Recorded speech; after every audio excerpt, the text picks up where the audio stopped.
poco en la voz de Concha Méndez y de Luis Cernuda la presencia de tantos españoles en el exilio mexicano, que como muchos quizás saben, pues fue de los lugares que más gente acogió y en los que más fruto. Cuando nosotros pensamos la tarde en dedicarlas a Concha Méndez, a Manuel Antonio Aguirre, a Luis Cernuda, lo hacíamos porque teníamos que elegir a alguien, pero sabíamos que la redunda de todos los que vivieron allí desterrados de la patria española, pues había otra mucha gente que era los que de alguna manera queríamos tener en la memoria. Pensábamos en León Felipe, en Emilio Prado, en Luis Buñuel, en José Moreno Villa, en Mas Hau. Pensábamos también en Juan Rejano, en María Lejárraga, en toda la gente que de alguna forma había estado allí. Alguna gente, porque también hay que ser ciertos, había exiliados de primera y exiliados de segunda, exiliados que tenían nombre y hueco para vivir, y exiliados que de alguna forma malvivían como podían, soñando que la vuelta a España estaría cerca. En algún sitio se cuenta que muchos de ellos, cuando alquilaban casa, cuando se hacían con una vivienda, pues ni siquiera compraban muebles, porque su sueño era tener la maleta preparada para volver alguna vez a España. Pero Franco pues no se murió y ellos sí se fueron muriendo y muchos de ellos se fueron quedando por allí. Hay incluso la triste anécdota de un poeta excepcional como Pedro Garfias, del que se cuenta que andaba por algunas cantinas mexicanas recitando sus poemas, hablando con fantasmas de su tierra española y dejando lo mejor de su poesía en servilletas que se las llevó de alguna manera el viento. A toda esta gente que vivió en México, que sobrevivió en México esperando que el sueño aquel que habían tenido con la República pues podría volver en algún momento, pues quisimos dedicarle esta jornada de las fosas del exilio, poniéndoles cara con la de Concha, las de Manuel, que como saben fueron parejas casi hasta el final de sus vidas, hasta que el amor de alguna manera se rompió, y Luis Cernuda, que fue como de alguna manera un compañero inseparable o separado por su carácter y por su forma de ser de todos nosotros, de ellos y Dios sabe de quién. De todas maneras, nosotros pensamos en dos especialistas en la obra de uno y otro, dos especialistas como Aurora Luque y Antonio Rivero Taravillo, que tenían, además de una obra personal importante, el uno y el otro, tanto en ensayo como en poesía, y en el caso de Aurora con muchas o con muchísimas cercanías a las lenguas clásicas y que han jalonado prácticamente gran parte de su creación, y en el caso de Antonio con excelentes traducciones de importantes autores europeos que nos han llegado con su voz y con premios tan importantes que dejan entrever el valor de sus traducciones. No quiero estar contando qué han escrito cada uno, porque la nómina de títulos es grande, pero pensamos en ellos sencillamente porque tenían en su haber, en el caso de Antonio, pues es una referencia indiscutible sobre Luis Cernuda, en el caso de Aurora, pues, que era una referencia indiscutible de la generación del 27 y por ende de Concha y de Manuel Artado Aguirre y de todos los demás. Nosotros hemos estructurado la sesión. Primero van a intervenir ellos durante un tiempo, una intervención corta, para dejar después hueco para que podamos, los que quieran preguntar o dialogar un poco sobre estos autores que de alguna manera pues forman poco de nuestro itinerario literario. Os dejo con ello. Bien. El micro, o basta con el... Sí. Sí, sí. Bueno, voy a empezar yo. A ver. Buenas tardes. Ante todo, muchas gracias a la Fundación Caballero Bonal por su acogida siempre generosa, y al Centro de Profesores de Jerez, que es quien organiza estas jornadas también, en colaboración del Centro de Profesores. Seguramente hay más organismos, pero no los voy a enumerar todos y no quiero meter la pata. Muchas gracias a los que han hecho posible que estemos aquí. Yo no soy especialista en el centro, en la generación del 27. Lo que sí soy es amante de la poesía del 27, de la poesía en general, desde la griega hasta la última, y me gustaba, le debo, no sé, mi gran amor dentro de la generación del 27 es la poesía, es Cernuda, es Luis Cernuda, ¿no? Es el poeta que más estimo personalmente, aunque por supuesto todos son valiosísimos. Y en otras épocas he bebido, ¿a quién no ha tenido como maestros a toda la generación?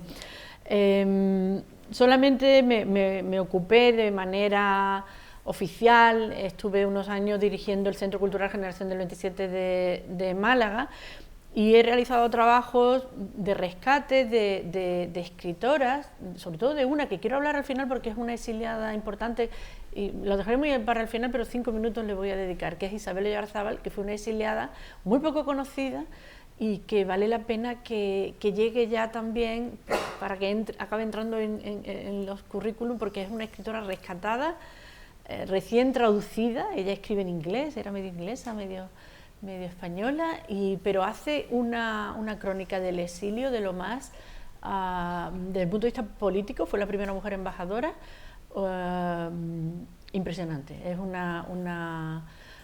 balance que incluso complementa las memorias de Concha Méndez. Yo estaba viendo que con las dos visiones de estas dos mujeres, Concha Méndez y Isabel Oyarzábal, entre otras, se podría dibujar un cuadro del exilio muy rico y emocionante, ¿no? Bueno, pues quiero evocar aquí un momento de octubre de 2011 en el que desde un hotel de Ciudad de México escribí un correo electrónico a Antonio Rivero Tarabillo. Le quería preguntar por la ubicación de la tumba de Luis Cernuda, que quería visitar. Él acababa de publicar, creo que acaba de salir el primer tomo de su biografía espléndida sobre Cernuda. Eran las 7 de la mañana o incluso menos, en hora local española. Pues me contestó a vuelta de correo.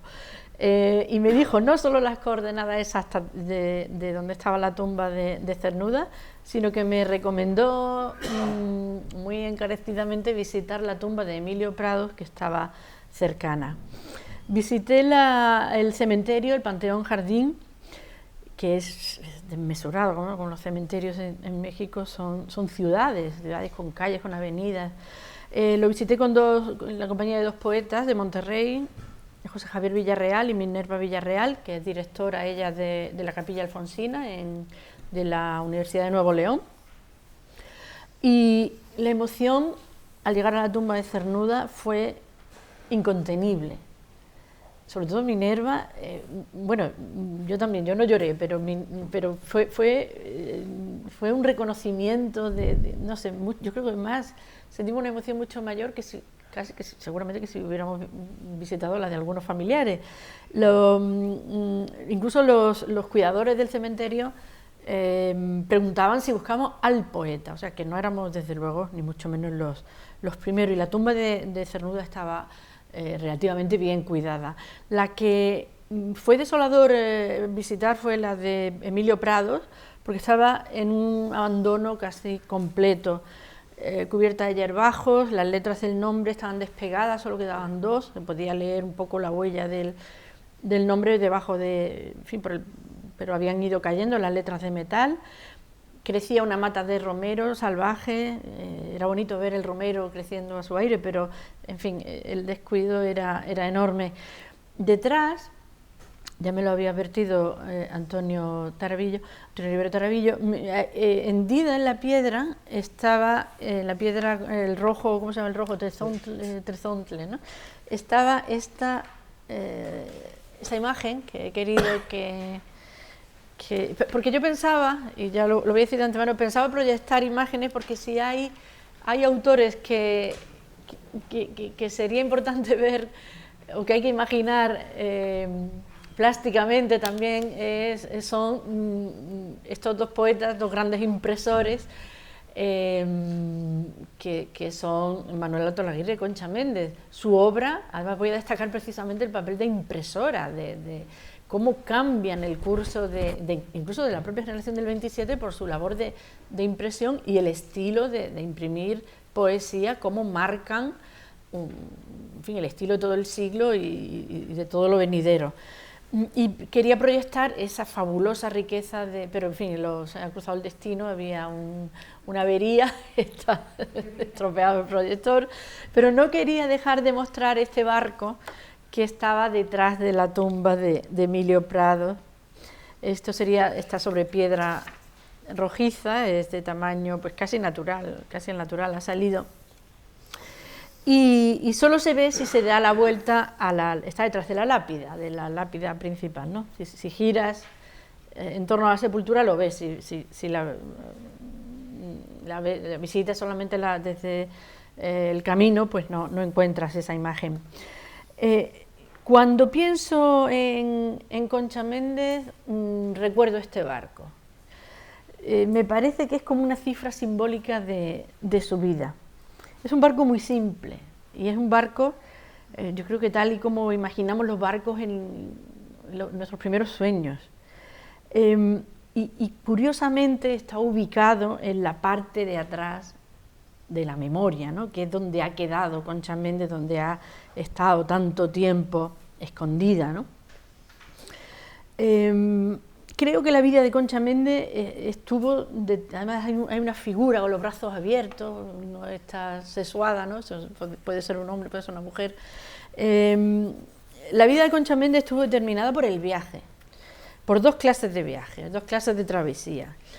El viaje libre, el viaje liberador, el viaje de peregrinaje voluntario, autoformativo, enriquecedor, sus viajes a Londres y a Buenos Aires, cuando huye de su casa, esos viajes en solitario que hace ella, cuando escapa de la casa familiar, se distancia de su familia por completo y hace unos viajes que son fundamentales para su formación. Y luego está el viaje forzado, impuesto, condenatorio, despojador, que es el exilio tras la Guerra Civil.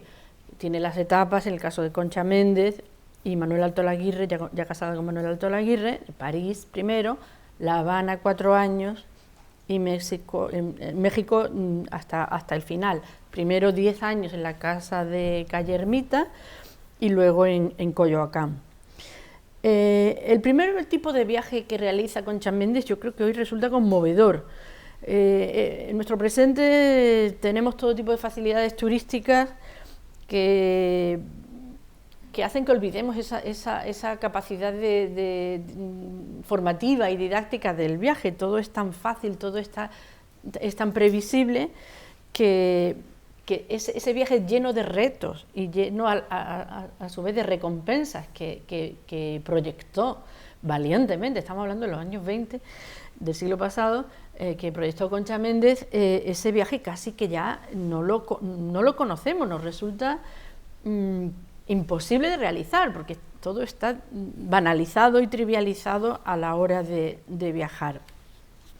Voy a leer un fragmento de sus memorias en el que habla de cómo ella toma esa decisión de viajar muy temprano y cómo nace en ella esa vocación de ese tipo primero de viaje, ese tipo de viaje formativo, ese tipo de viaje que la va a configurar su personalidad. Los primeros veraneos de mi infancia los pasé en el Sardinero, cerca de Santander. Aquellos paseos en familia me despertaban el deseo de los viajes transatlánticos. Todo empezó cuando miraba los barcos. Me encantaba ver su recorrido llegando a puerto. Desde los 5 o 6 años ya decía que en uno de esos navíos me iría a América. Recuerdo la visita de un amigo de mis padres. Al presentarnos al Señor, este preguntó a mis hermanos: «Pequeños, ¿qué queréis ser de mayores?». No recuerdo lo que contestarían, pero viendo que a mí no me preguntaba nada, teniendo toda la cabeza llena de sueños, me le acerqué y le dije: «Yo voy a ser capitán de barco». «Las niñas no son nada», me contestó mirándome. Por esas palabras le tomé un odio terrible a ese señor. ¿Qué es eso de que las niñas no son nada? Empecé a pensar. Yo era una niña que estaba inconforme con mi medio ambiente. Para contrarrestar los efectos de aquel estado amargo, me bastaba acostarme tranquila o intranquilamente y sumergirme en el sueño, hasta que no sé qué extraño desconocido venía a preguntarme qué traje de héroe había de ofrecerme en aquel momento. Y en mi auténtica verdad, yo era una noche capitán de barco y otra noche piloto aviador. Estos y otros sueños de mar y de cielo me hacían levantar de la cama en el silencio de la noche y gritar, hasta que la intervención de algún criado o de algún familiar ponía punto final a mi fantasía y me tranquilizaba. Todos estos sueños y otros los vi nacer en mis poemas. Mis atracciones de infancia no me han abandonado nunca. Esos sueños de marineros están presentes en sus poemas y, en fin, a lo largo de su vida no la abandonan. No sé si han visto, recientemente han emitido el documental de La Sin Sombrero, la segunda parte, en televisión. Trataba sobre las exiliadas, o sea, el exilio interior, ¿no? Sobre las autoras, artistas que se quedaron en España tras la guerra civil, y aparece la figura de Consuelo Vergés, yo siempre he dicho Vergés, pero parece que es Vergés, ¿no? Hay un momento en el que, claro, ellas se conocieron en Buenos Aires, Concha Méndez y Consuelo Vergés, sobre todo famosa como traductora, y hay un momento en el que habla de Concha Méndez y dice: ella era muy flapper, muy aventurera. Me encanta esa definición de Concha Méndez, la flapper, con ese pelo corto, esa melenita que además Concha Méndez mantuvo hasta el final de su vida. Hay una tesis maravillosa escrita defendida por María del Mar Trayero Cordero, de la Universidad de Barcelona, que habla de las huellas de la amistad en los exilios en esos dos tipos de viajes de Concha Méndez, que son Maruja Mayo, Consuelo Vergés y María Zambrano, que están conectadas a distintas etapas de la obra de Concha Méndez, su poesía de vanguardia, su poesía de plenitud y el teatro filosófico, el teatro además muy desconocido, muchas veces ni siquiera estrenado, de Concha Méndez. Los viajes de Concha Méndez remito a las memorias porque las memorias son muy dinámicas, muy amenas, y vale la pena conocer los detalles, que a veces sonríes y parece que vas acompañando en el viaje, en estos viajes a esta viajera apasionada. La impresión que tuvo que causar Concha Méndez entre sus contemporáneos fue evidentemente de aventurera, de inquieta y de moderna. Voy a leer, cuando ella vuelve de ese segundo viaje a Argentina, hace uno a Londres, en el que trabaja y gana dinero incluso, da clases, busca contactos, se busca la vida de una manera, pero ya se había despedido de su familia, no dependía en absoluto de los medios de su familia, ella se busca la vida. Pero voy a leer el balance que hace al final cuando vuelve de Argentina, porque yo creo que ella lo cuenta de una manera, hace un balance muy, muy jugoso de ese viajar. Dejé Argentina habiendo logrado lo que más quería, escribir y viajar. El viaje era un deseo que nació en mi infancia cuando miré desde mi pupitre los mapas suspendidos en el muro del colegio. Viajar era viajar, pero era también liberarme de mi medio ambiente, que me impedía crear un mundo propio, propicio para la poesía. Vivir. Cuando dejé Argentina prometí que volvería, pero tuve la intención de no volver, porque volver a un sitio en el que ya se ha estado es muy difícil. Quería conocer más mundo y me iba a Europa nuevamente. Habla del mucho equipaje que lleva.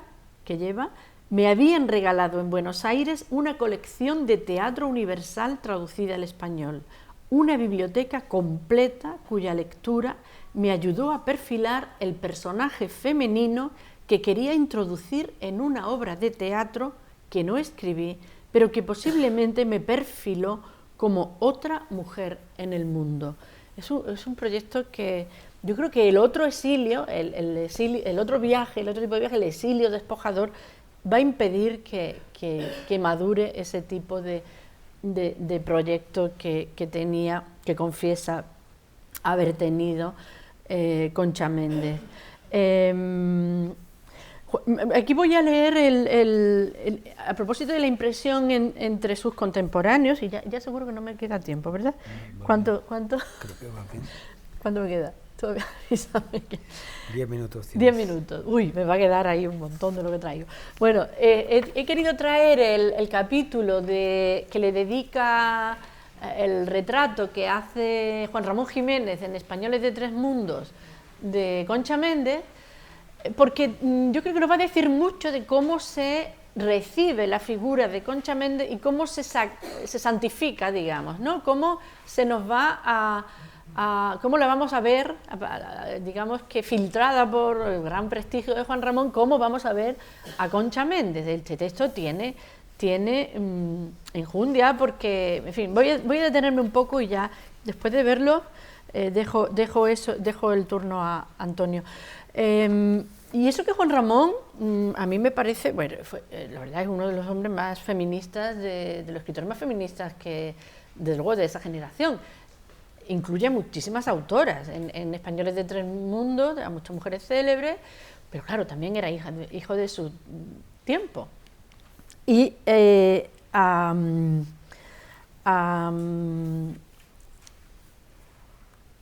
Concha Méndez la introduce así como tal. Si van al índice de Españoles de Tres Mundos, aparece, a ver dónde lo tengo, aparece, bueno, no es la única a la que no le pone apellido, aparece Manuel Cosío, y el siguiente capítulo, y Carmen. Manuel Altolaguirre, el capítulo 57, y el siguiente, y Concha. O sea, no le pone ni apellido, y Concha. María de Maeztu, la mete dentro de la trupe de los Maeztu. Pero bueno, hay otras mujeres también sin apellidos. Pero también está Dulce María Loinar, Rosa Chacel, María Zambrano, con apellidos. ¿Qué quiero decir con esto? Que a Concha Méndez la determinó nuestra imagen hasta hace muy poco tiempo de Concha Méndez, es la mujer de Altolaguirre. Y además es muy injusto que sea solo así, cuando quisiera poder decirlo al final. Sin la ayuda de ella como impresora, primero como socia capitalista y después como colaboradora, hasta el punto de que Altolaguirre fracasa cuando se queda solo y pone una editorial por su cuenta. Esa imagen de impresores del 27, con esas colecciones de libros, de primeros libros de los grandes, de Lorca, de todos los grandes, sin esa unidad que da al grupo, esa labor de impresores de los dos, en la que tanta importancia tenían Manuel como Concha, pues el 27 hubiera sido otra cosa. Y entonces es muy injusto que aparezca pues como y Concha, así sin más, ¿no? Y leo el texto para que veamos cómo se nos dibuja, con qué mirada y de qué manera sutil ya nos la va a demostrar un poco subordinada, y en fin. Su mono añil puede ser de cajista de imprenta, enrolada de buque, fogonera de tren, polizón de cepelín, todo por la poesía delantera que huye en cruz de horizontes ante las 4 máquinas. Entramos donde está ella, y el camarote, locomotora, cabina, gabinete se mueven de arriba abajo, de izquierda a derecha. Nos mareamos de 4 o 5 modos, tenemos que cogernos a un hombro, a las letras, a un clavo, a una nube, a las ascuas. En un cromo brillante del descubrimiento de las Indias, vemos entonces a Concha superpuesta, abundante, aquí y allá, quizás con plumas, loros, flechas, monos auténticos, cumpliendo voluntariosa su vocación de Ceres de todos los elementos, Venus con caracoles y cuernos de abundancia. Concha Méndez era la niña desarrollada que veíamos adolescentes con malla blanca, equilibrista del alambre en el casino de verano. Hasta ahora hemos visto, Juan Ramón Jiménez hace un retrato de Concha según la ropa. Primero, con mono añil, su mono añil. Su mono añil la viriliza y la vemos como haciendo 4 trabajos de hombre, ¿no? De imprenta, cajista, enrolada de buque, fogonera de tren, porque lleva el mono añil. Pero cómo ahora va a pasar a cómo la han imaginado ellos. Y ya es con otra ropita, ya de chica, ¿no? Concha Méndez era la niña, ya es un mirón el que está hablando, ¿no? Era la niña desarrollada, con malla blanca, equilibrista del alambre, la que subía con blusa de marinero del aire, prologuista de la aviación, en el trapecio de Montgolfier cabeceante, y recortaba su desnudo chiquito, blanco-negro sobre el poniente rojo, la sirenita del mar que sonreía secreta a los mocitos en su nicho de cristal, en acuario esmeraldino, entre algas, corales y otras conchas, la campeona de natación, de jiu-jitsu, de patín, de gimnasia sueca. La hemos encontrado en el Polo, el Ecuador, el cráter de Momotombo, la mina de Tarsis. Entonces nos hace, este retrato es del mirón que la ha visto, la ha presentido como si se lo hubieran encontrado antes, ¿no? Como es adolescente, un poco temeraria, ¿de qué habla aquí? De sus destrezas físicas. ¿Ha hablado de la poesía hasta ahora? Sí, un poquito al principio. La mención a la poesía es escasísima, solo al principio en un momento. En ningún momento vuelve a hablar de Concha Méndez como escritora. Y ahora viene un pero que marca una diferencia con todo lo anterior. Y es que yo creo que aquí Juan Ramón es casi un adivino, un profeta, porque habla de la muchacha sin ir.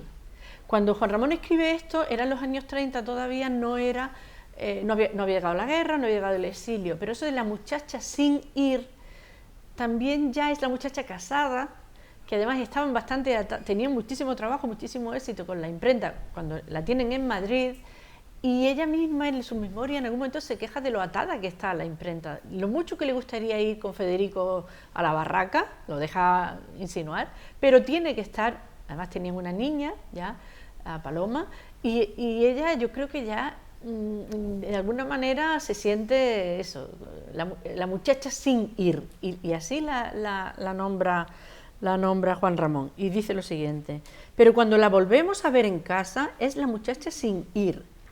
Ahora está echada en la madreperla que se subió a su piso cuando fue buza, estática contra la ventana estrellada, mirando los paraísos de colores nocturnos que suman floras, meteoros, faunas accesibles por caminos de aire, tierra, fuego, agua.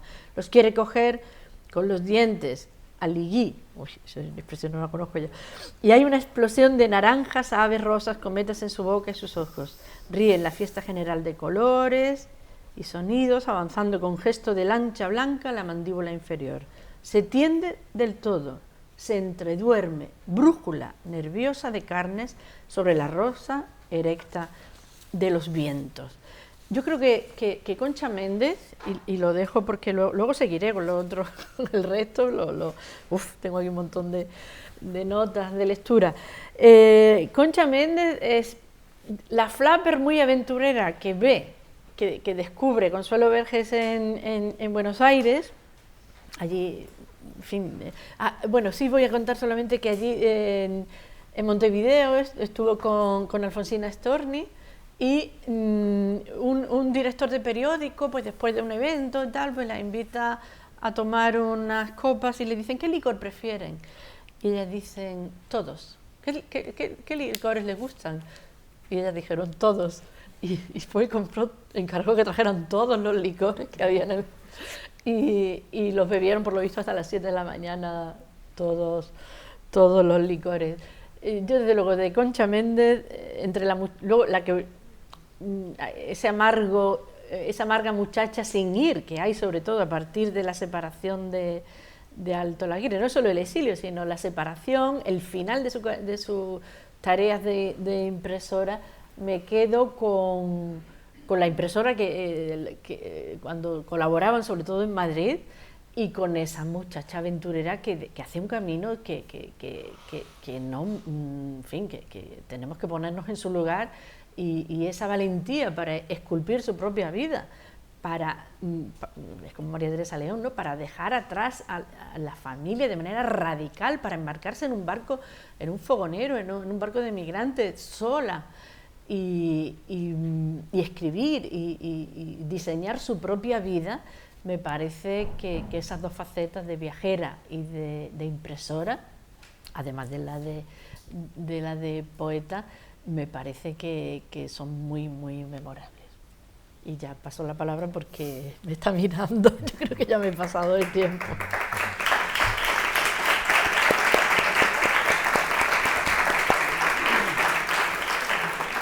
Fíjate, estoy en la primera página. Sí. Ahora. Bien, pues muchas gracias. No me voy a extender en los agradecimientos para poder hablar más. La idea, como han visto, es una primera intervención, y luego lo más sabroso probablemente sea que dialoguemos entre nosotros y también con ustedes. Cernuda. Cernuda, comparto lo que ha dicho Aurora, probablemente sea el poeta del 27 más destacado si hacemos a un lado la figura atípica en todos los sentidos de Federico García Lorca. Y sucede con Cernuda que es quien realmente de toda la generación probablemente esté más tiempo, o uno de los que más tiempo está en el exilio, pero no fue de esa primera oleada que llegó en el 39 a México. Ella ha comenzado hablando de Emilio Prados, yo cerraré mi intervención también hablando de Emilio Prados, pero aunque voy a hablar del exilio en general de Cernuda, me gustaría hacer hincapié por la efeméride del 80 aniversario de la llegada a México, no de Cernuda, sino de la mayoría de exiliados republicanos. Me gustaría hacer hincapié, decía, en México. Se ha dicho aquí, es así, yo he publicado la biografía de Cernuda, 2 tomos, y el criterio para separar ambos tomos en el contenido fue un día, 14 de febrero del año 38, cuando Luis Cernuda parte al exilio para no volver. Parte con la idea de que va a dar unas conferencias en Inglaterra a favor de la causa republicana, hablando no solamente desde la política, sino también, como luego se ha visto, hablando de Federico García Lorca y de Gustavo Adolfo Bécquer, habla de ambos. Va con la idea de que su amigo de tiempos de la República en Madrid, Stanley Richardson, le daba unas conferencias, y con esa idea salía. Salió de España contra lo convenido o contra lo que era ortodoxo, porque ningún varón en edad militar podía salir del país, salvo que hubiera un buen motivo para ello. Vicente Aleixandre, por ejemplo, que tenía graves problemas de salud, intentó salir, pero se le denegó la salida, y sin embargo Cernuda sí, mediante esta invitación para las conferencias, salió. Y a partir de ese momento va encadenando, no un par de semanas, 3, 4, como se preveía de esas conferencias, sino año y año y año de exilio, hasta morir como tantos otros en el exilio mexicano. Las peripecias de Cernuda en el exilio fueron pues bastante penosas, porque realmente él era alguien que se tuvo que ganar la vida como no quería. Él tuvo que ser profesor, y casi siempre en puestos bastante subalternos. Comenzó antes de la guerra como lector de español en Toulouse, y luego sus puestos fueron bastante, digamos, que precarios, y solamente a partir de cierto momento empezó a tener condiciones económicas más dignas, pero es interesante, y ahora después haré un paralelismo con otro personaje, decidió romper con todo aquello. Para ir brevemente señalando estas etapas, Cernuda va con Bernabé Fernández Canivel, amigo suyo, que también le imprimió luego, cuando él estaba en el exilio, varios textos. Parte a París, cruza a Inglaterra. En Inglaterra se desempeña en varias actividades, y ha sonado antes el nombre de Garfias. Garfias, después de llegar Cernuda a una residencia de un aristócrata inglés en las proximidades de Oxford, Garfias fue al mismo lugar, pero antes estuvo Cernuda, y allí estuvo realizando labores muy encomiables de apoyo a los niños vascos. Quizá hayan oído hablar de ellos, los niños vascos que fueron evacuados de las provincias vascas cuando la cosa empezó a ponerse fea. Pues muchos de ellos, varios miles, fueron trasladados a Inglaterra, fueron acogidos tanto en algunas casas particulares como en campamentos. Y en la cercanía de Oxford hubo uno de estos campamentos, y Cernuda, pues su primer trabajo, por decirlo así, una especie de, hoy se diría pues una ONG, si lo quieren llamar así, fue apoyar a estos niños. Y repasando el material para hablar esta tarde aquí con ustedes de Cernuda, me di cuenta de que exactamente hoy, 27 de marzo, murió el niño vasco José Sobrino Riaño, al que Cernuda dedicó un poema estremecedor que es Niño muerto. Niño muerto narra las circunstancias por las cuales uno de estos chicos, tenía 15 años, muere prácticamente en brazos de Cernuda, enfermo, y esto le supuso a él, por supuesto, un gran choque, hasta el punto de que, traumatizado, ya decidió abandonar el trabajo con los niños vascos y dedicarse a otra cosa, porque humanamente no podía sobrellevar el impacto arrollador de esa muerte. Léanlo, Niño muerto, que es un poema de lo más hermoso que Cernuda escribió por aquellos años, y mira que escribió poemas hermosos, y casi siempre con ese toque que gravita sobre ese poema, que es lo elegíaco. Cernuda, cuando en el año 38 sale de España, ya llevaba consigo 8 poemas del libro que publicaría a continuación, aunque no exento, porque formó parte de la segunda edición de La realidad y el deseo, que publicó José Bergamín en el año 40, pero ese volumen, Las nubes, constaba de 8 poemas escritos en España, más lo que él fue añadiendo en Inglaterra. Y ese tono grave, meditativo, reflexivo, elegíaco, en el que mira a su alrededor y también habla de los fantasmas españoles, de las características de nuestro cainismo, constituyen, junto con el libro siguiente, Como quien espera el alba, pues quizá una de las cumbres del Cernuda poeta. Pues nada, 27 de marzo del 38 muere ese niño prácticamente en brazos de Cernuda. Cernuda sufre en ese momento, como decía, un momento de crisis importante.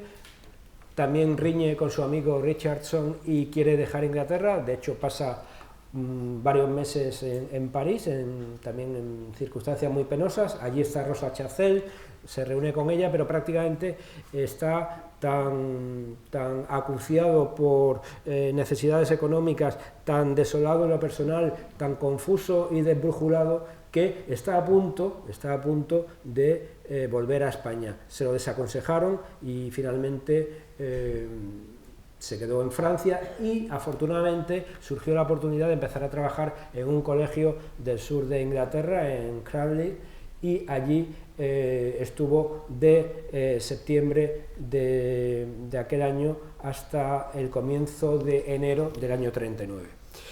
Y se va en el año 39, en enero, a Glasgow. Glasgow, recordarán quizá un texto de Ocnos, ciudad Caledonia. Caledonia era el nombre romano de Escocia, y ahí refleja pues esa ciudad gris, desangelada, que reúne pues prácticamente todo lo que él detesta. Saben ustedes que Cernuda, y hay fotografías que así lo muestran, le gustaban las playas, el sol, era alguien muy meridional, alguien que lo sensual podía mucho en él, y en ese Glasgow escocés, puritano, pudibundo, y que además comienza a sufrir la guerra mundial, pues Cernuda lo pasó mal, y así lo hizo costar el propio Cernuda. Pero es interesante cómo, en su caso quizá más que en nadie, las penalidades que sufre la persona, y esto también lo dejó reflejado él, si no me equivoco, en Historial de un libro, que es donde cuenta en paralelo su vida con su escritura, cómo lo que a la persona le perjudica, al escritor le da fuerzas, y es la cantera, por así decir, de la cual extrae el material de su creación. Todo lo que a Cernuda perjudicó fue reelaborado, quintaesenciado en esa especie de alquimia creadora en su poesía, y en las circunstancias más adversas de los bombardeos de Glasgow, del frío, la lluvia, las privaciones, vuelve su mirada, su atención a Andalucía y Sevilla, y escribe Ocnos. Ocnos lo comienza en unas vacaciones de verano del año 40 en Oxford. Él visitaba al hispanista Salvador de Madariaga, y en Glasgow también lo va escribiendo, de modo que en el contexto hostil busca ese calor de su infancia.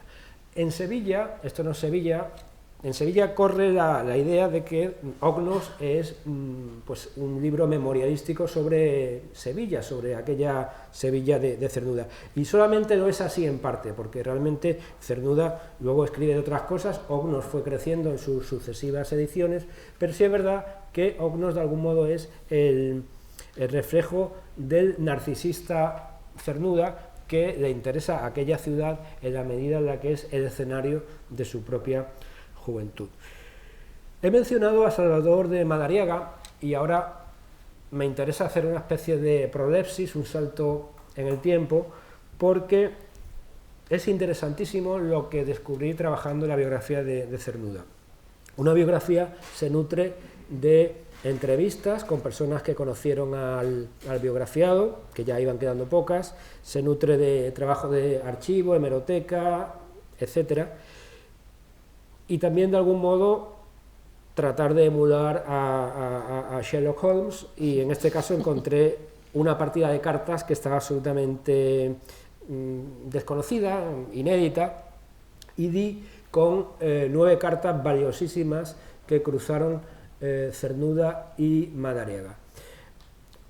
Con las cartas y con las biografías sucede algo muy singular, que es que, claro, muchas veces quien más trato tiene con una persona es aquella persona de la cual no nos quedan cartas, porque en el trato diario, directo o telefónico, etcétera, pues no queda constancia. Solamente cuando tu corresponsal o tu amigo, etcétera, no está contigo, es cuando se genera la posibilidad de las cartas, que luego a su vez van a los archivos y a los chismosos biógrafos que lo llevan a los libros. Pero es interesantísimo ver cómo en el año 40 y el 41, Cernuda lee varios trabajos de Madariaga sobre América. Madariaga escribió sobre Colón, sobre México y sobre Cortés. Y hay líneas de una carta de Cernuda a Madariaga en la que expresa con nitidez esa especie de encandilamiento que le provoca México, un México al que tardaría todavía mucho en llegar, al que ya habían llegado los exiliados que en el año 39, en septiembre, a través del Sinaya, llegan a Veracruz. Por cierto, hago un inciso, antes con Pepa Parra comentaba que me había perdido porque había cogido por calles que no eran, pero tuve una fortuna, no hay error que no tenga su recompensa. Vi unos azulejos que ponían calle Veracruz, que está por aquí cerca, Veracruz era el puerto al que llegaron estos exiliados nuestros que precisamente ahora estamos recordando por el año 39 con su efeméride actual. Bueno, pues Cernuda no llegó a México hasta mucho después, pero ya tenía esa especie de atracción por el país. Y hay unas líneas en la carta que le quiero leer porque, al igual que se nota que ya empieza a arraigar en él una especie de necesidad aún no formalizada, pero probablemente ya un run de reunirse con sus amigos, que estaban muchos en México, también escribe por aquellas fechas un poema que se titula Quetzalcóatl. Quetzalcóatl es una figura mítica mexicana, azteca, de la serpiente emplumada, y es un poema que si nosotros vemos la lista de poemas cernudianos, decimos, ah, claro, lo escribió ya cuando estaba en México. No, no señor, es un poema escrito mucho antes de llegar a México y es una especie de barrunto de lo que sería México a través de los libros de Salvador de Madariaga. Lo recomiendo que lo lean porque además, al hilo de lo que estos días está sucediendo con la peregrina solicitud, en mi opinión, de López Obrador de petición de disculpas, no voy a entrar en eso, pero sí, de algún modo, para hablar en positivo, sí España debería, lo ha hecho en alguna ocasión, pero nunca es suficiente, debería dar las gracias, vamos a decirlo así, mejor que en sentido inverso, debería dar gracias a México por haber acogido a tantísimos hombres y mujeres que dejaron nuestro país, tuvieron que llegar allí con lo opuesto, que además era muy poco, y hacer una nueva vida. México se benefició de esto sin duda porque le llegó, digamos que a una élite cultural importante que las diferentes profesiones aportó muchísimo. Pero gracias al presidente Cárdenas, Lázaro Cárdenas, muchos de nuestros mejores fueron allí en el año 39. Pues como decía, Cernuda tiene esa especie de visión de lo que sería México y le voy a leer unas líneas de esa carta que se publicó en el segundo tomo de la biografía.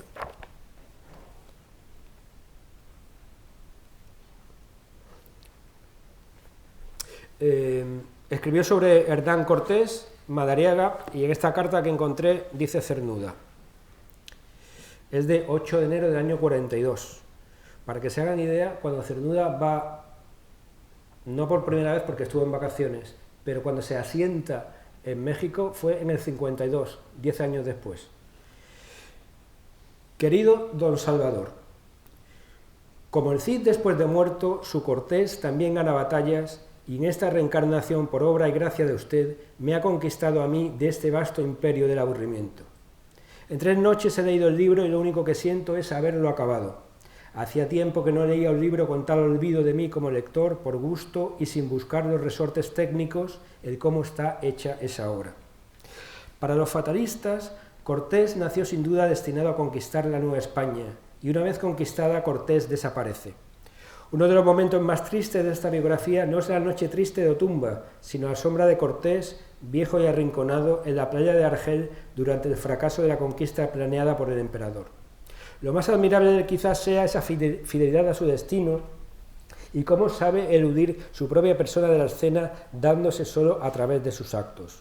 Cortés no es la persona que nació en Medellín, estudió en Salamanca y probablemente mató a su primera mujer, aunque usted no lo reconozca así abiertamente, sino que es la conquista de un imperio fabuloso y todo lo demás se aniquila detrás de tal empresa sobrehumana. Quizá esta leyenda de Dios reencarnado se acomode mejor con su realidad. Y hay algunos textos más en los que alude a México, repito, 10 años antes de asentarse allí. El resto de su estancia británica transcurre en Cambridge, porque en el año 43 se traslada a esta universidad, allí tiene condiciones mejores, de hecho no son malos esos años hasta el 45, que se traslada a Londres y allí ocupa un puesto en el Instituto Español que la República tenía abierto y enseñaba tanto cultura española como lengua española. Ya había terminado la guerra y Franco instituyó también un Instituto de España en Londres que coincidió, competían, pero en el fondo, más allá de, por supuesto, la disputa, la querella, los coletazos del enfrentamiento civil, pero en lo humano no hubo problema para que, por ejemplo, Leopoldo Panero, que era quien se ocupó de ese instituto de Franco, el Instituto de España en Londres, tuviera trato con Cernuda, se vieron, y Felicidad Blanc, esposa de Panero, que por cierto ahora se publican estos días cuentos suyos en Renacimiento de Felicidad Blanc, que también tenía una obra interesante, aunque no ha trascendido todo lo que debiera, pues Blanc y Cernuda tuvieron una relación amistosa intensa en aquellos años del año 46-47, hasta que Cernuda va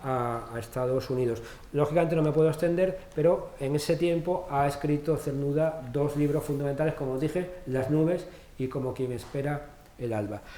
Concha Méndez, se ha hablado de ella, pero otra Concha, Concha de Albornoz, es la que está desde el año 41 en Massachusetts, en Mount Holyoke, una universidad para chicas, y finalmente consigue una invitación para Cernuda, y Cernuda se traslada en septiembre del año 47 a Estados Unidos.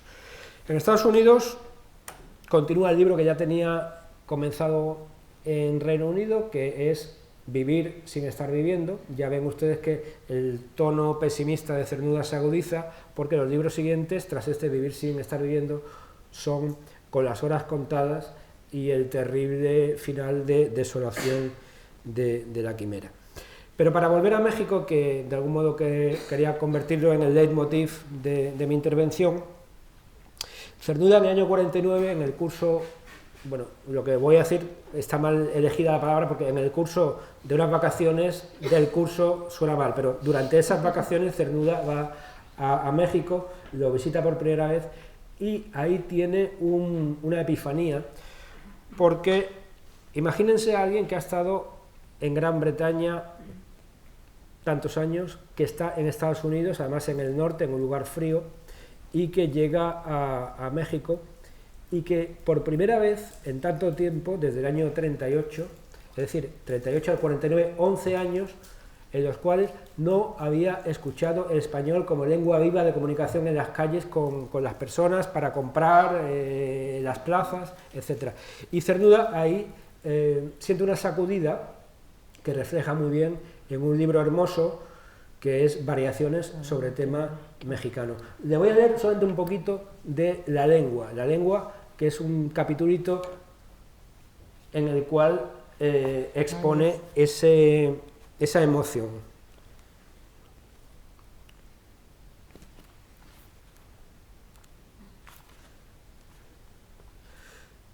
Es un capitulito en 3 partes, leo solamente la primera muy breve. Y está escrita de una forma que es bastante cernudiana, como en diálogo. Cernuda emplea muy a menudo la segunda persona en sus poemas, o la tercera cuando está escribiendo Ocnos, tiende a distanciarse, y aquí hay un pequeño diálogo que dice así: Tras de cruzada la frontera, al oír tu lengua que tantos años no oías hablada en torno, ¿qué sentiste? Sentí como sin interrupción continuaba mi vida en ella por el mundo exterior, ya que por el interior no había dejado de sonar en mí todos aquellos años. Cernuda, como decía, se encuentra con amigos, están allí Moreno Villa, Prados, Atoraguirre, Concha Méndez, y en sucesivas vacaciones escolares va yendo a México.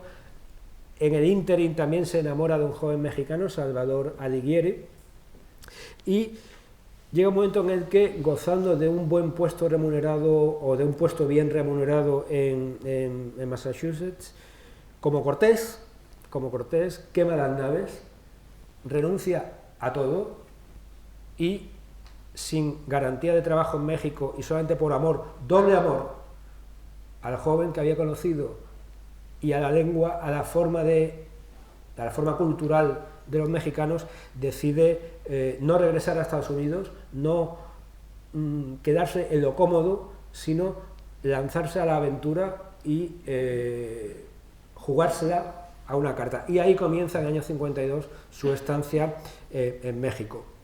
México, hemos tenido la emoción, para mí lo ha sido, de ver o leer o escuchar esta carta de Cernuda a Caballero Bonal, que está fechada en el año 58 en la calle Tres Cruces 11 de la Ciudad de México, en Coyoacán. Coyoacán, no sé si alguno de ustedes ha estado en la Ciudad de México, que es una urbe absolutamente inmanejable. Coyoacán es de lo poquito, junto con San Ángel, que conserva algo del México antiguo, un México que propende a las casas o a las casonas andaluzas, con tapias llenas de plantas, con un estilo de vida en el empedrado, en la vegetación, que sin duda a Cernuda le tuvo que recordar a su patria y su tierra. Y eso hace que uno lo comprenda mejor. Yo, por ejemplo, cuando estuve trabajando en la biografía, tuve una experiencia que es, digamos, muy ilustrativa. Yo llegué la primera vez a México para investigar a Cernuda un 15 de febrero. Un 15 de febrero que yo al mediodía iba en manga, bueno, remangado, 24 grados, 25, paseando por Coyoacán. Un 15 de febrero en Boston, en Massachusetts, o en donde él estaba, en Mount Holyoke, la nieve todavía te llega por aquí. Entonces, son cosas que cuando uno está en el terreno y se impregna del ambiente, del aroma, de la temperatura, comprende mucho mejor. Y Cernuda, ¿cómo no iba a estar a gusto en un México que era prolongación de su lengua, sino al mismo tiempo prolongación de su epidermis tan sensitiva? Claro que se quiso quedar en México. En México está una serie de años, está ahí con algunas pequeñas becas y colaboraciones que le había facilitado Octavio Paz, gran amigo suyo y que lo ayudó en la medida de lo posible. Hago un inciso entre corchetes. Todavía no hemos tenido acceso, al igual que sí, a varias cartas que por supuesto han ido apareciendo en los últimos años, más el epistolario magnífico que reunió James Ballender para la residencia de estudiantes. No hemos tenido acceso, decía, a el muy rico, sin duda, epistolario Paz Cernuda, que ha quedado inédito al fallecimiento de Marilló Paz hace unos meses. Yo espero que cuando eso salga tengamos un retrato bastante más amplio de Cernuda, porque siempre con Paz tuvo una corriente de simpatía y de diálogo intelectual muy notable. Decía que tuvo varios puestos en los que se desenvolvió, pero como anclaje a la vida práctica tuvo el apoyo de Concha Méndez, porque estuvo todo el año, salvo un poquito de tiempo al principio que vivió con Manuel Altolaguirre en una casa que tenía Altolaguirre en la calle Sullivan, cerca del Paseo de la Reforma. El resto del tiempo estuvo en la casa de Coyoacán con Concha Méndez y su familia. Y tenía como un apartijo, una especie de casita dentro de la casa más amplia, y Cernuda tenía ahí pues su habitacioncita, sus 4 cosas, era muy modesto, y ahí tuvo, por otra parte, algo que sí fue importante y que no había tenido nunca en su vida anteriormente, que fue algo parecido a una familia. Cernuda tiene un poema terrible, que es La familia, en el cual muestra que nunca tuvo o percibió cariño por parte de su propia familia. Él no se casó, es obvio, no tuvo hijos, pero en la familia de Concha Méndez, en Paloma Altolaguirre y en sus hijos, sí tuvo una especie de atisbo de familia, y de hecho los hijos de Concha Méndez, los nietos de Concha Méndez, hijos de Paloma Altolaguirre, fueron casi nietos suyos porque los llevaba al colegio y tal, y hubo una relación muy tierna, muy bonita, que al Cernuda mayor le proporcionó lo que nunca había tenido antes en su vida. El exilio de Cernuda continúa porque tiene 2 años en California, está en San Francisco y luego en Los Ángeles, no me voy a extender sobre eso, y finalmente muere en casa de Concha Méndez cuando Paloma Altolaguirre, que es la que ha armado esas memorias, porque eso se basa en conversaciones, no es que lo escribiera Concha Méndez como tal. Muere allí y ya ha escrito toda su obra poética, y justamente esos días le llega la tercera edición de Ocnos, muy ampliada, en la que hay material nuevo. Yo no me quiero extender, pero sí voy a volver, para que podamos dialogar, voy a volver a Emilio Prados. Emilio Prados fue quien, junto con Altolaguirre, publicó Perfil del aire en el año 27, en la primavera del 27, que era el libro debut de Cernuda. Y efectivamente están muy cerca ambas tumbas. Me van a permitir que lea un poema propio que alude a la tumba de Prados, que corresponde a un libro que sale estos días, acaba de salir, y es la primera vez que lo leo en público, y ahí se recoge la emoción de lo que ha dicho Aurora. Creo que es un bucle que cierra, por una parte, el asunto del exilio y cómo la amistad y enemistad, porque también Cernuda, que fue muy quisquilloso, llegó a enemistarse con Prados, y ya conversamos. El poema se titula La tumba de Prados.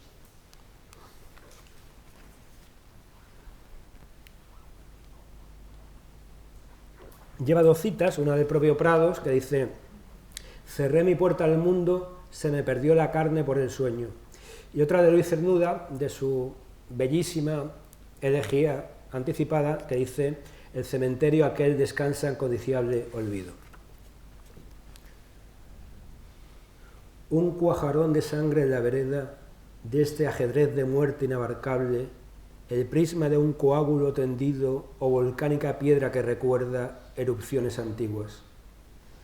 Las letras ya no están, se regresaron a la mina del robo como el hombre rapiña de la tierra sus metales.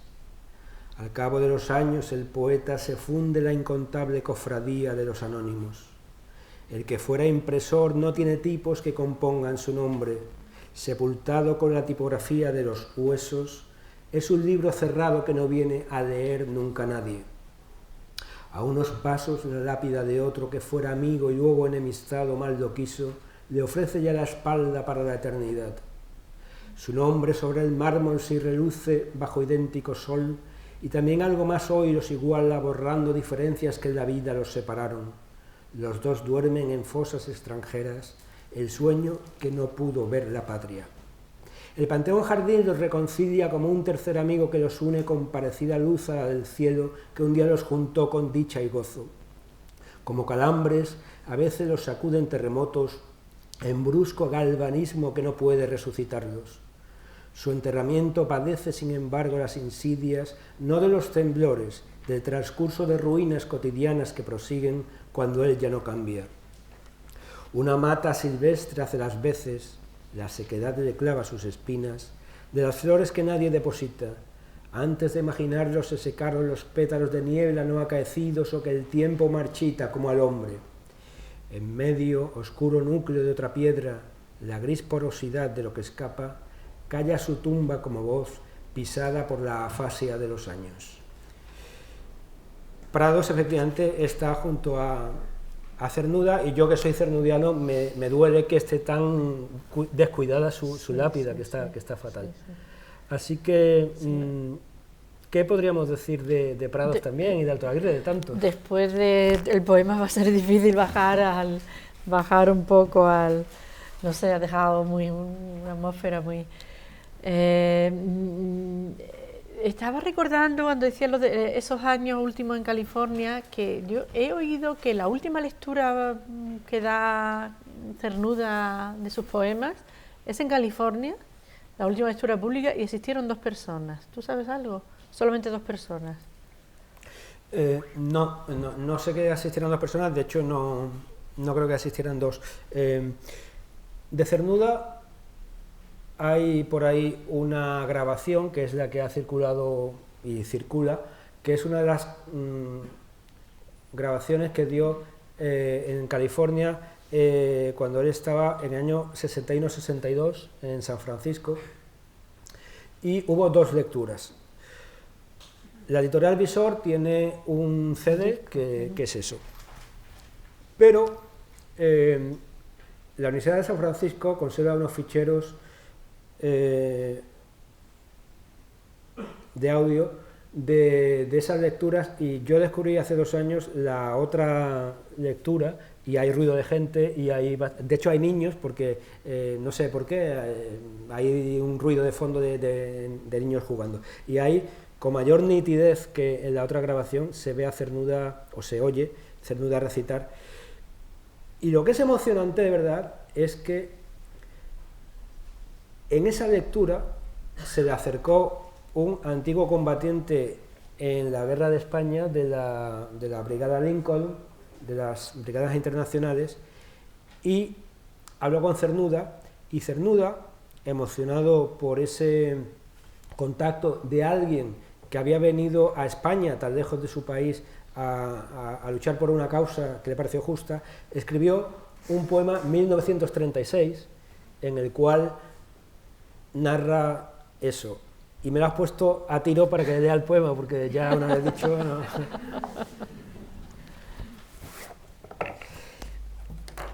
Es un poema muy, muy hermoso, porque Cernuda, que tuvo grandes problemas con los comunistas durante la guerra, él siempre apoyó a la República, siempre, pero padeció en Valencia el terror estalinista, que era ya bastante notable, y estuvo a punto de, a través de algún incidente de él y de algún amigo suyo, tener serios problemas. Y en el poema se alude al partido, que es el Partido Comunista, pero la gran lección de este poema, 1936, es cómo, y ahora se va a ver, frente a la contingencia de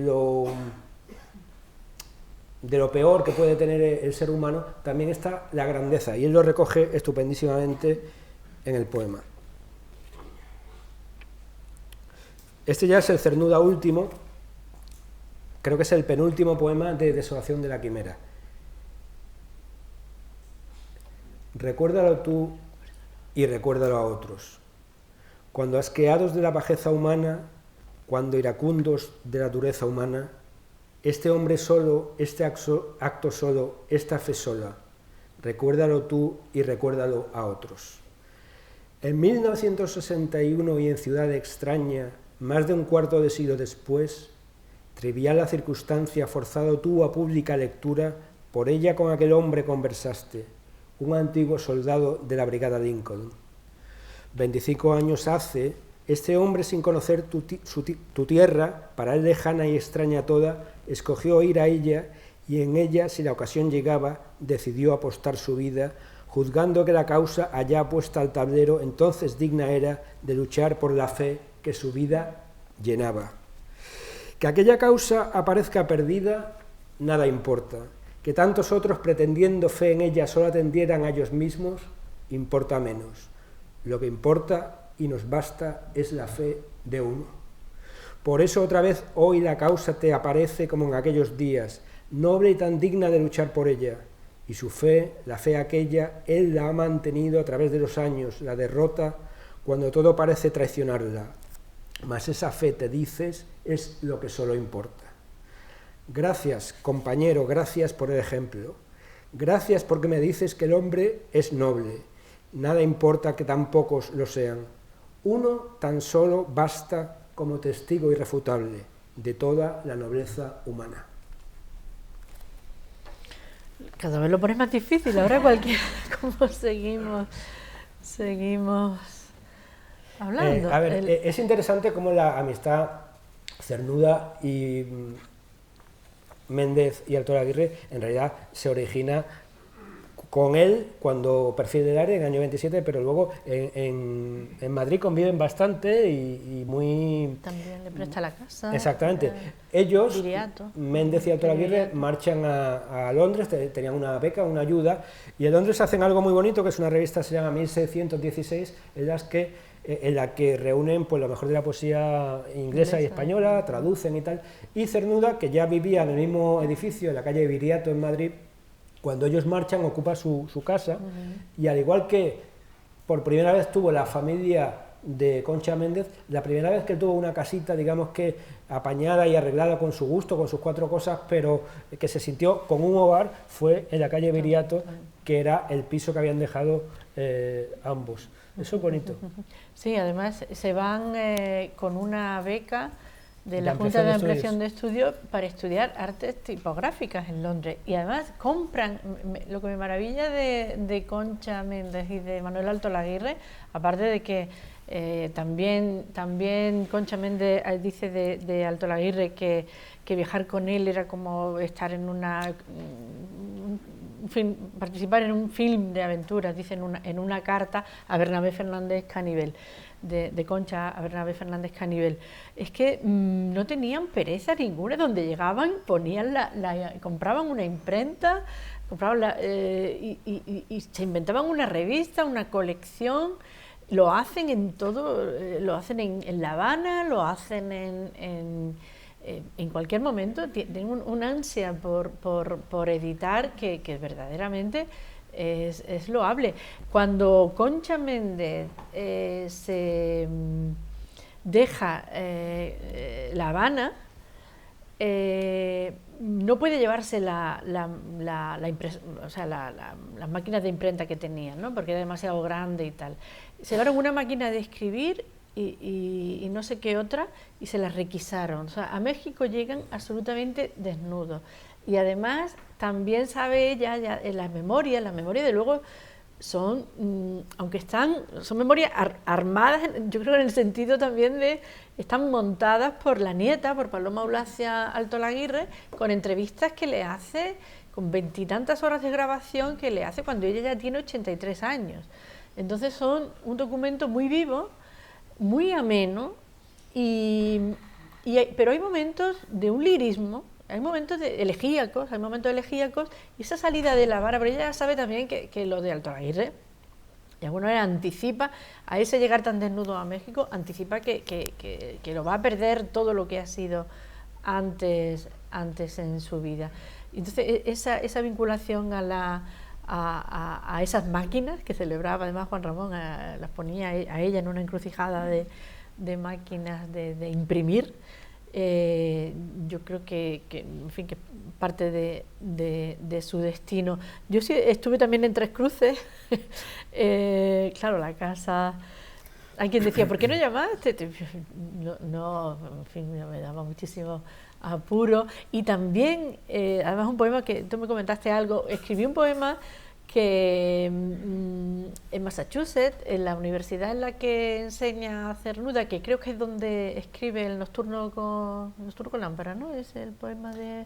Sí, que está... títulos exactos. En ese... Cuando fui a... Era muy emocionante, en Mount Holyoke, sí, ¿no? que ahí estudió Emily Dickinson. Sí, Amherst, la casa de Amherst está allí. Las 5 universidades de Massachusetts, en torno hay 5. Bueno, pues era un colegio femenino, ¿no? Donde enseña Cernuda. Pues cuando cogí un taxi, porque yo me alojé cerca de la casa iba a dar una lectura y tal, pero me pasé ya 2 o 3 días por mi cuenta en una casita cerca de la de Emily Dickinson.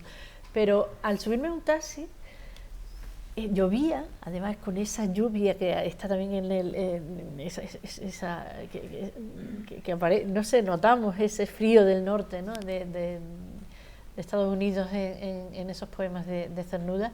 El taxista, resulta que ironía, había estado de vacaciones en Sevilla. Y hay que ver qué fácil ahora ir a Sevilla, salir de Sevilla, y la agonía que tuvo que ser para Cernuda toda esa serie de años en un clima tan hostil y tan poco sensual que es la vida allí, ¿no? Porque verdaderamente en Estados Unidos no sé, no hay exteriorización. Yo creo que mira que Cernuda era también reservado, ¿no? Pero se entiende esa euforia y ese enamoramiento de México, con esa calidez que lo acoge. Evidentemente se entiende después de todos esos años en el mundo anglosajón. Yo no sé si leer, no es tan emocionante como el poema 1936, pero sí voy a leer un poema breve de Concha Méndez, de una antología que le prepara que se publica en la UNAM. Concha Méndez, entre el año 44 y el 70 y tantos, que ya que empiezan a antologarla, y de hecho ahora mismo es inencontrable la poesía completa de Concha Méndez. Apareció en 2009, precisamente publicada en el Centro Generación del 27 de Málaga, y está agotada. Sí, sé que la has puesto en Facebook como tesoros de la casa, pero yo tengo un ejemplar, y bueno, y ahora es como tener un tesoro. Está la antología que salió en Hiperión en el 86 o así, pero no es completa, son poemas escogidos. Pero la poesía completa no se puede encontrar. Incluso una profesora de Syracuse University, Catherine Everly, la tiene que fotocopiar, porque es que no encuentra el libro. O sea, que qué curioso que de Concha Méndez todavía tengamos problemas hasta para leer su poesía completa, ¿no? Cuando de otros, tengo así de Alto Laguirre, por eso no he hablado nada de él, porque de Alto Laguirre es que podemos, tengo una estantería con todas las obras completas aquí y allá, y las invitadas por aquí, varias versiones, la de en cátedra, todo, y sin embargo de Concha Méndez, yo realmente creo que no es una poeta excelsa. A mí no me llena tanto como otros poetas, pero tampoco me llena Alto Laguirre del todo, así, y Prado. Me gustan a rato, nada más, no son tan memorables. Yo creo que les vino muy bien caer en la generación, el grupo en el que cayeron los grandísimos, de esos de los que recuerdas poemas y los relees y no se te agotan. Son, en fin, son muchos en esa generación, pero bueno, yo creo que no tenía que haber esta distancia entre Concha Méndez y otros compañeros, otros miembros de la generación del otro sexo, ¿no? Y entonces estos poemas realmente pues son difíciles de encontrar. Por eso me ha dado alegría ver a Surtidor reeditado por Cuaderno del Vigía, y en fin, esperemos que se reedite también la de la poesía completa y su teatro, que hay muchas obras inéditas. No he hablado de la cantidad también de los guiones, los argumentos de cine que escribió, historias para el cine, además en varias épocas. Es una figura riquísima la de Concha Méndez, pero dispersa y desconocida. Ella misma tampoco se preocupó de gestionarse, ¿no? Gestionar su carrera. Yo creo que hubo un momento en que descartó un poco desencantada toda promoción y la vida literaria, no se incorporó, y por eso quiero leer este poema, y como al final de las memorias sí que hace una llamada al poder estar con los lectores del futuro, un poco también quizá como exiliada de mucho tiempo, esa esperanza de por lo menos a través de sus escritos contactar con los lectores venideros, ¿no? Leo el poema. En lucha estoy con la vida desde el día que he nacido, y yo no puedo con ella y ella no puede conmigo. Ninguna de las dos vence en este duelo constante, y el tiempo que está entre medio no sabe cómo portarse. Caiga de un lado o de otro, al fin tiene que ceder, y es él, al final de cuentas, el que se deja vencer. Y en las memorias, al final, en el último momento, estas memorias, desde luego, aparecieron el año pasado en Renacimiento, están ahí fuera, tienen una sobrecubierta que no he traído porque se dobla en los viajes mucho, ¿no? Hay un apéndice bibliográfico muy interesante y el de imágenes que yo quería traer, sobre todo de las publicaciones. Invito a que busquen el catálogo para entender a Concha Méndez y Alto Laguirre y su tarea como editores. El catálogo que se preparó en 2006, que editó Renacimiento para la Feria del Libro de Guadalajara, que estuvo dedicada a Andalucía, ese catálogo, aparte de estar editado maravillosamente bien, es que está Alto Laguirre y Concha Méndez, su trabajo, además es el exilio andaluz en México. Todo lo que se publicó por ese exilio tan brillante, ¿no? de tanto talento del que se privó España, claro, emociona ver una cubierta y otra, páginas enteras de publicaciones bellísimas. Abelardo Linares, con quien coincidí en un viaje a Puerto Rico, un viaje de poetas en 2005, lloraba casi cuando veía lo feas que son ahora las publicaciones de poesía, los colorines, los brillos. Y entonces, pero por Dios, si han tenido una escuela maravillosa con Juan Ramón aquí, además, ¿no? Y de diseño, de sobriedad. Pues eso parece que se acabó y ahora son feísimas, chillonas. Yo creo que por todas partes, esa escuela de diseño, aparte que los libros ahora se cuidan un poco menos, pero las lecciones ahí son maravillosas. Bueno, y como últimas palabras de Concha Méndez, una frase. Dice: y entre todo esto que me gusta pensar, pienso que a través de mi obra estaré en comunicación con gentes a las que no conozco y con las que siempre habrá una cierta emoción que nos una. Creo que cuando uno se comunica así, no puede morir del todo. Es un non omnis moriar horaciano, ¿no? Pero Concha Méndez se pregunta, se formula en las propias memorias. Tiene un prólogo muy bonito de María Zambrano que evoca a la Concha Méndez de la época de La Habana, cuando era editora. También estuve en La Habana, en la Verónica, en una casa que estaba completamente en ruinas, en el Vedado. Hay una señora allí a la que visita mucha gente buscando la imprenta, y que se llama la señora Andrea, allí con su pañuelo y tal, muy tranquila, allí recibe y María Zambrano evoca esa época en el prólogo, así que si no lo conocen, estas memorias de Concha Méndez son un panorama de una época, en fin, que yo creo que tenemos que rescatar con mayor atención, no lo que nos dan hecho, y sobre todo como profesores yo quería decirlo, que toca releerlo todo. Hay manuales que a veces se repiten, temarios que no cambian, autoras que no entran, y por eso el último minuto lo quiero dedicar a lo que Concha Méndez decía, que ella tenía como cierta conciencia de que no había hablado de todas las situaciones que había vivido, sobre todo que dejaba de lado el aspecto político. Son unas memorias muy personales.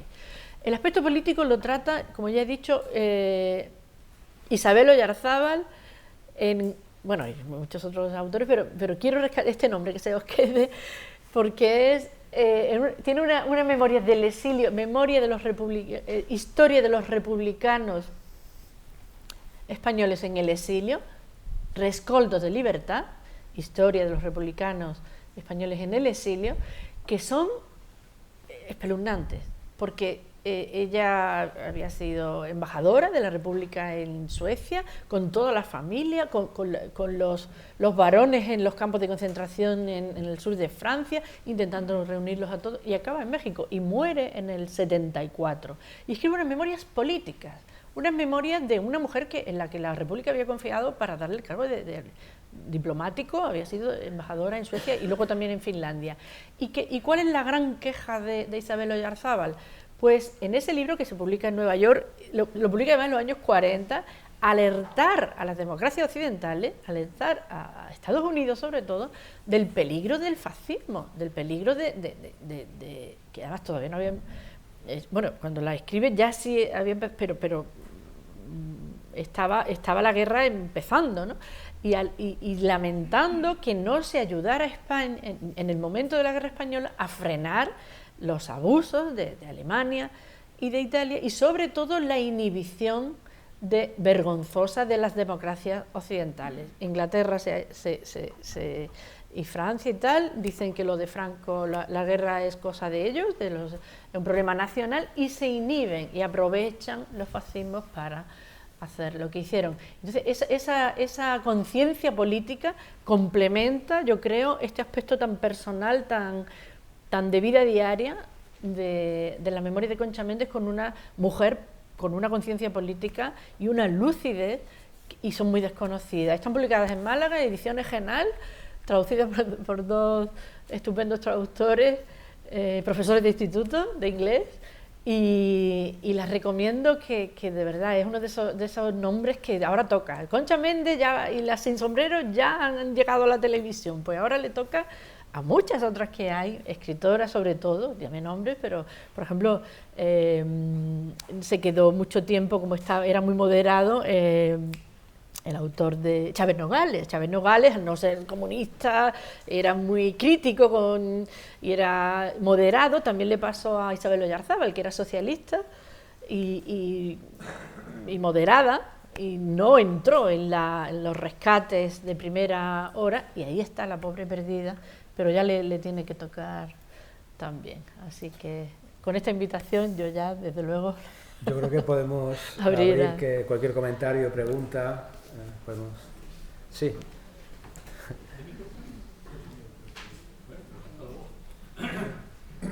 Mi pregunta es relativa a la personalidad, a la manera de ser de Luis Cernuda, ¿no? Tú lo has calificado hace un rato de quisquilloso.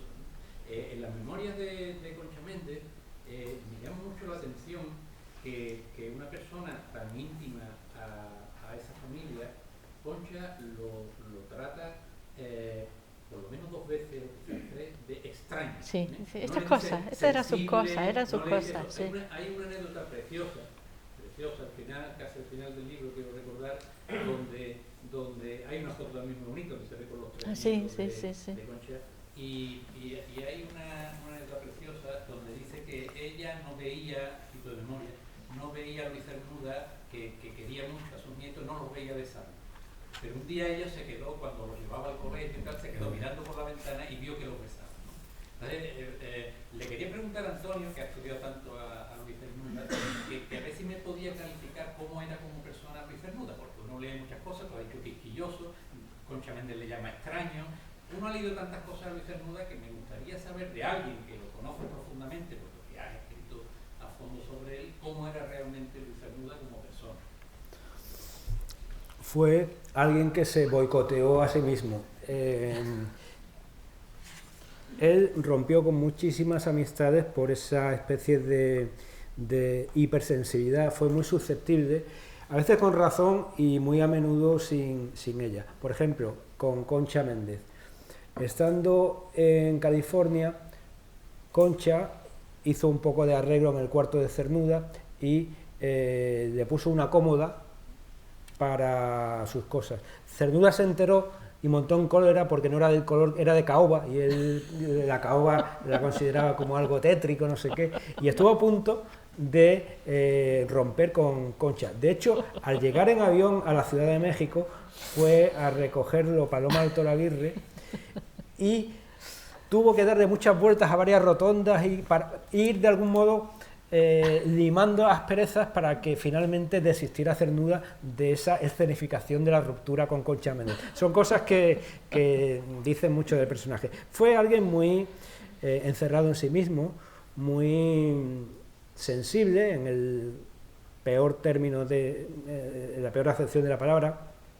Él emplea en alguna ocasión el símil del puercoespín. Muchas veces Cernuda, como el puercoespín, saca las púas, pero no tanto como actitud agresiva, sino como para protegerse. De algún modo era alguien que desde pequeño pues padecía mucho con el qué dirán, y tenía fantasmas, tenía un punto de paranoia, sin duda. De todas formas, también había una persona íntegra y con una sensibilidad especial, que la demuestra cuando la anécdota que tú has contado con los niños vascos, o la sensibilidad que demuestra cuando alguien se acerca y le pregunta y se da cuenta que es alguien que ha luchado por una causa que los españoles habíamos perdido en el poema de 1936. Quiero recordar que eso es lo que podía haber dicho Concha Méndez ahí, y no lo dice. Ella cuando habla de Luis Cernuda, al final siempre termina diciendo, eres muy extraño. Bueno, es que convivir con él, tenerlo todo el día así en la... Estuvo 10 años. Se podía haber dicho lo que tú estás diciendo. Sí. Era una persona que dentro de un caparazón, a lo mejor de puercoespín, como dice Antonio, pues era entrañable, o era muy sensible, o era tal, y no recuerdo haberle oído decir a Concha Méndez esto, que era una persona cercanísima a él, porque vivía puerta con puerta. Sí, pero vivieron, fíjate, que es raro que Cernuda aguantara con alguien o que alguien aguantara a Cernuda 10 años, y estuvieron allí. Eso es, vamos, Santa Concha Méndez, sin duda alguna. Sí, él tenía ese carácter muy, muy especial, pero es verdad, como dice Manuel, que tenía grandes virtudes. En primer lugar, lo que nos interesa, porque esto no es el hola de la literatura, lo que nos interesa es la obra, nos interesa esto. Y como poeta es magnífico, excepcional, también como crítico, porque tuvo una gran capacidad crítica y pionero en muchas cosas. Por ejemplo, a él, vuelvo a lo de perjudicar y beneficiar, le perjudicó muchísimo estar en Inglaterra o en Gran Bretaña, pero le proporcionó un conocimiento de primera mano de una tradición lírica enorme, que le dio rudimentos para su propia poesía, los monólogos dramáticos que él hace, que los bebe de primera mano en Browning. Tiene un poema muy bonito sobre Keats, que no menciona a Keats, pero a propósito de Flores, de Desolación de la Quimera, habla de Keats, y ahí da una clave de su personalidad, porque, cito de memoria, dice: el poeta no es amargo ni puro únicamente. Y efectivamente, Cernuda, que era amargo en algún sentido, pero también era puro, y era un contraste de cosas. Pero lo que nos tiene que quedar es la obra. Y en cuanto a la integridad personal, efectivamente la tuvo Octavio Paz, que lo conoció muy bien y que dejó una memoria magnífica en un texto recogido en Cuadribio. Paz tiene una colección de estampas sobre escritores, una de Pessoa, otra de Cernuda, dos más, y él, que lo conoció muy bien a lo largo de mucho tiempo, llega a destacar ese carácter insobornable, íntegro de una pieza de Cernuda. Otra gran virtud de Cernuda: nunca fue alguien pagado de sí mismo, no fue alguien, digamos, que se ufanara de su altura intelectual o poética. Constantemente se encuentra unos testimonios en los cuales, cuando un joven poeta va a Cernuda a preguntarle y a departir con él y a saber sobre su obra, Cernuda se escurre y no quiere hablar de sí mismo y prefiere hablar de cine o de cualquier otra cosa. No le gustaba la adoración a su figura, y eso ya es bastante. Sí es verdad que ese toque quejumbroso lo lleva a algún poema, ese, por ejemplo, de A sus paisanos, en el que se revuelve y es, yo creo que injusto, pero tenía ambas facetas, porque realmente era una persona en 3 dimensiones y no fácilmente limitable a 4 brochazos. En Historial de un libro también habla de cómo en su infancia, cuando en las bodas tiraban monedas, sí, ni él ni su hermana se agachaban a recogerlas, todos los demás niños, y lo extrapola como una manera de estar en el mundo, ¿no? De no recoger lo que... En ese sentido, de insobornable, no necesito... Retraído, sí. Y no le gustaba meterse en esa... Por ejemplo, Valencia, año 37, está el Congreso de Intelectuales que va allí y tal y cual. Elena Garro cuenta cómo, cuando se están celebrando las sesiones del Congreso y todo el mundo preocupado por la política, los manifiestos, Cernuda hasta la playa tomando el sol. Bueno, la fotografía famosísima que hay con Altolaguirre y Cernuda y 3 chicas que están corriendo en bañador por la playa, que tú ves luego que es Valencia, año 37, y te dices, bueno, esta gente, ¿cómo estaba aquí?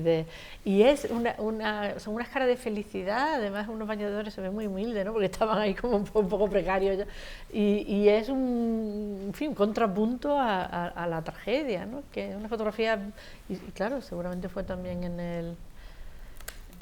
el Congreso, no sé si está aquí. Este es el álbum de Altolaguirre, que publicado por la Residencia de Estudiantes, que es una maravilla. Yo creo que aquí está... Quizá no lo sepan, pero bueno, esto está hecho, el álbum, por James Ballender, que es yerno de Concha Méndez, que es marido de Paloma. Pues porque no siempre decimos que tal mujer es la esposa de, pero en este caso él es el cónyuge de la hija de... Bueno, pues no sé si... bueno, es que... bueno, no sé por dónde estará, es imposible. Pero vaya, aquí también hay muchas imágenes Eso es como una Biblia, sobre todo los álbumes de muchos autores que están sacando, ojalá los prodigaran más. Y también hay muchísimas fotografías de ediciones, de las ediciones. Es que me maravilla, la labor de impresores, no puedo dejar de celebrarlo ahora que está extinguiéndose ese amor al libro y ese saber valorar una buena edición. Y bueno, si sobrevive algo serán las ediciones artesanales, ¿no? Más que las más comerciales, pero me parece que ahí tuvieron un papel enorme y que tampoco quiero dejar de...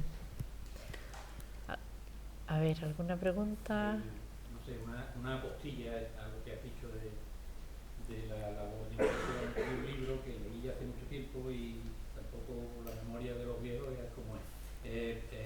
Que me gustó mucho, muy ilustrado, muy bonito, que no solo habla de las labores de impresión, sino de muchas cosas más, como el propio Andrés Trappiello, que se llama Imprenta Moderna. Que sí, Imprenta Moderna, sí. Trappiello, que por cierto lo tenemos aquí. Sí, maravilloso, sí. Y en ese libro habla mucho de la labor de impresión de Juan Ramón, de Alto Aguirre y de muchas cosas más. Al menos para los profanos, para los que nos gusta leer sobre algo sin una excesiva, digamos,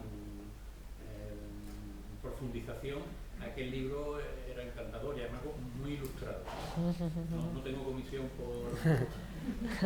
De todas maneras, del tiempo de impresores de Concha y Manuel, también hay que decir que muchas veces pensamos que, porque ahí hace la fotografía con el mono y siempre con esa imagen, y se ha contado ya con muchas veces que ella no solo era el alma empresarial, sino que también era la máquina, que hacía mover la maquinaria no era Manuel Alto Aguirre, sino que lo dice, yo como era deportista era muy fuerte. Y bueno, y usaban un carrito de bebé que le regalaron en Londres, porque la hija nace, Paloma Alto Aguirre nace en Londres en el año, cuando 35. Tienen esa beca, y 34, ¿no? Bueno, no sé, vuelven con el y lo usan para hacer los repartos. O sea, metían los libros en el carrito de bebé para o sea, que en realidad María Zambrano tiene razón cuando en el prólogo dice que admiraba en ellos la vitalidad, es que no recuerdo, vamos a ver, dice el arte supremo de hacer algo maravilloso sin nada, la inventiva, la alegría y el arte supremo de hacer algo maravilloso sin nada. Y habla de eso, cómo publicaban obras en La Habana, por ejemplo, de un profesor de latín rescatado, hacía traducciones de Catulo y luego traducía también tratados sobre la sífilis, sobre la lepra. Y los ayudaban también para que publicaran esas obras, o sea, no solo de poesía, también incorporaron otras tareas a ese trabajo. A Paloma le dolía que a su casa iba la gente a preguntar por los otros. Sí. Le preguntaba a Concha por los demás, como si ella hubiera estado en una parte, ¿no? Y a ella, pues, que empezaba a considerar su obra, pues le dolía que la ausencia de ella, ¿no? La ausencia de... Era un poco triste, pero era una realidad en la que Concha se había abocado. Si alguien quiere preguntar algo más por allí, por algún sitio, me parece que se queda todo aquí en el principio.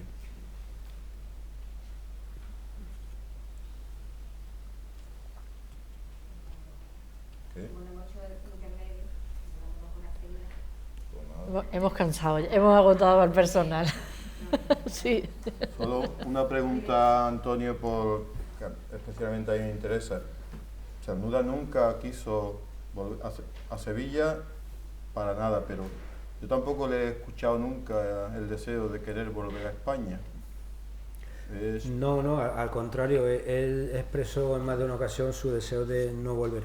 Al principio de los años 40 sí hubo, y precisamente una carta a Madariaga otra vez, hubo una especie de ilusión de que podría haber un arreglo y que Franco iba a abandonar el poder, y entonces hubo un momento en el que él dijo, si eso sucediera, volvía, pero fue inmediatamente después de terminada la guerra. El resto del tiempo, de hecho él tiene un verso que dice volver, vuelva, y dice que no vuelve. Y no, él lógicamente guardaba recuerdo cariñoso, entrañable de su tierra.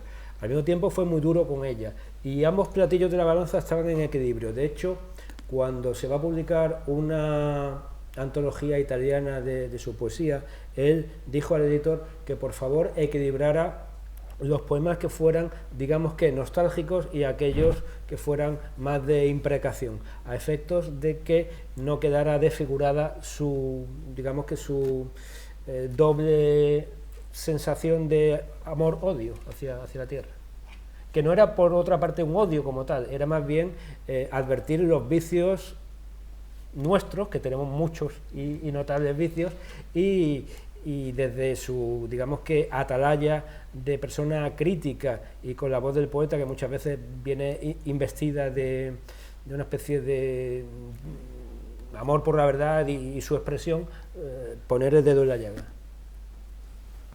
Bueno, pues con esto más o menos terminamos. Recordarles que la próxima sesión es sobre Zenobia Camprubí y Juan Ramón Jiménez, que son otros dos grandes resistentes en el exilio, y que los que las van a impartir, los que van a hablar de ellos, van a ser Andrés Trapiello y Carmen Hernández Pinzón, que es la sobrina nieta de Juan Ramón y Zenobia. Qué lujo, eso sí que es.